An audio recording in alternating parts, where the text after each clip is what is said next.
Hi! நேத்து பாப்பாவோட lunch பாக்ஸ்க்கு அவளோட ஃபேவரைட் ஸ்வீட் இட்லி தான் பண்ணி குடுத்துருந்தேன். பீட்ரூட் அரைச்சுட்டு, அது கூட வெல்லம், ஏலக்காய்லாம் ஆட் பண்ணிட்டு, மாவ கலந்துட்டு, அப்படியே மினி இட்லி மாரி ஊத்தி குடுத்துட்டேன். அப்படியே நாங்க எப்பவும் குடிக்கிற கரிஞ்சீரக வச்சு குடிச்சுட்டு, அதுக்கப்புறம் பாப்பாக்கு ஆப்பிளும், கேஷ்யூவும் வச்சு ஸ்நாக்ஸையும் பேக் பண்ணி குடுத்துட்டேன். அப்படியே குட்டி பையனுக்கும் எனக்கும் அப்படியே சைட் பை சைட் இட்லி ஊத்தி வச்சுட்டேன். அவங்க அப்பா எப்பவுமே சாப்பிட மாட்டாங்க காலையில. சரி ஒரு ஆளுக்கு என்ன சட்னி அரைக்கலாம்னு சொல்லி யோசிச்சுட்டே இருந்தேன். சரி கடல சட்னி அரைப்போம்னு சொல்லிட்டு கடல வறுத்துட்டு இருந்தேன். வறுத்துட்டு இருக்கும்போதே கரண்ட் போயிருச்சு. அவ்வளோதான் நீ கடல சட்னி அரைச்ச மாரி தான் சொல்லிட்டு, அத அப்படியே வச்சுட்டு பூண்டு சட்னி மாரி ரெடி பண்ணிக்கிட்டேன். இந்த மாரி ரெடி பண்ணி சாப்பிட்டா அவ்வளோ சூப்பரா இருக்கும். இதுல என்னென்ன ஆட் பண்ணிருக்கேன்னு சொல்லிட்டு பார்த்தாலே உங்களுக்கு தெரியும். அது ரெடி பண்ணி வச்சுட்டா ஒரு 2 நாளைக்கு எனக்கு அவ்ளோ சூப்பரா இருக்கும். வச்சு வச்சு சாப்பிட்டுட்டு இருப்பேன். நல்லா காரம் சாப்பிடுறவங்களுக்கு செட் ஆகும் இந்த சட்னி. அப்படியே சாப்பிட்டு முடிச்சு குட்டி பையன தூங்க வச்சுட்டு லஞ்சும் ரெடி பண்ணி வச்சுட்டேன். லெமன் ரைஸ் தான் பண்ணியிருந்தேன் சிம்பிளா. அது கூட ஃபிஷ் ஃப்ரையும் பண்ணிட்டு, கொஞ்சம் முட்டை இருந்துச்சு அதையும் வறுத்துட்டேன்.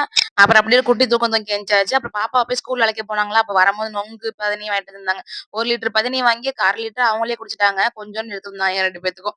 அப்புறம் நாங்க அத குடிச்சுட்டு அப்ப நொங்க வச்சு குடுத்துட்டு இருந்தேன். அத உரிச்சு குடுக்கறதுக்குள்ள ஒரே பாடாயிருச்சு. 2 பேரும் பாடா படுத்தி எடுத்துட்டாங்க. நைட் டின்னருக்கு ஈவினிங் சிக்கன் எடுத்து குடுத்துட்டு போனாங்க. அத அப்படியே பட்டர் சிக்கன் மாரி பண்ணிட்டேன். வரும்போது நான் வாங்கிட்டு சொன்னேன். வச்சு சாப்பிட்டோம். சூப்பரா இருந்துச்சு நைட்.